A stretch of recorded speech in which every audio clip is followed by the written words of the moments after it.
First off, you got about 4 different options to choose from for tuning this bass. Option 1 is you can get one of those clip-on tuners. They clip right onto the bridge. There's ones made specifically for bass that'll work just great. The next option would be a foot pedal tuner. Those are ones you can actually plug into that 1/4 inch, and it goes down and you're able to hit it, and it might even mute it through the system, which is a great option because the audience really doesn't want to hear you tuning. Option number 3 would be an app. There's a lot of free apps online. I use Tuner Pitched, and you can place it right on the bridge, do a quick tuning. Option number 4, one of my favorites, ask somebody in the band for a G or a D, and then you use the harmonics on 7 and 5 to tune the rest of the strings just from that one string. But you also want to do this because in a lot of scenarios, if you're playing with the piano player, you tune to the piano player. That might not be exactly in tune with these apps and different devices. So you want to go with the piano because that's the hardest one to actually tune on the fly. So you get it from the piano player, everybody tunes to that, and that way everybody can sound perfect together.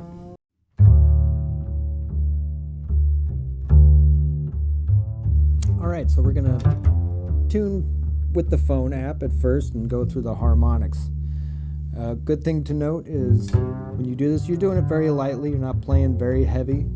And with these tuning pegs, it's different on every bass. Some of them are very loose, some of them are very tight, but it's good to go down and then work your way sharp. So even if your in tune is at the very beginning of playing, dial it back and then wind it up slowly. Because if you over-tune or overshoot that, you're going to be stretching the string out more than you need to.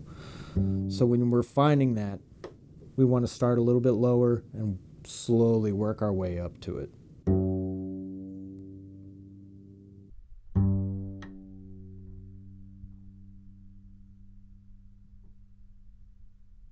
So these harmonics are found on the 5th and 7th frets, and you might be thinking, what are those? This is a fretless bass. Well, we do have positions for every note that we'll call the frets. You have 1, 2, 3, 4, 5, 6, 7. If you have a chromatic tuner, it's good to be able to go through those and find out where each one is. Once you hit that 7th, though, you can take your finger off, take the pressure off of it, and you'll find that it rings. That's the harmonics. So 2 back from that is the 5.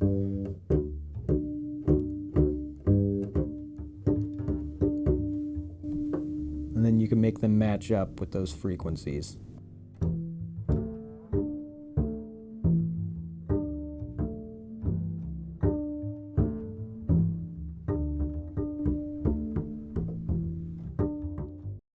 Well, hey, thanks for joining me. I hope this really helps you keep your bass fully in tune throughout your shows, throughout your practices, and throughout all the fun you're going to be having playing the upright bass.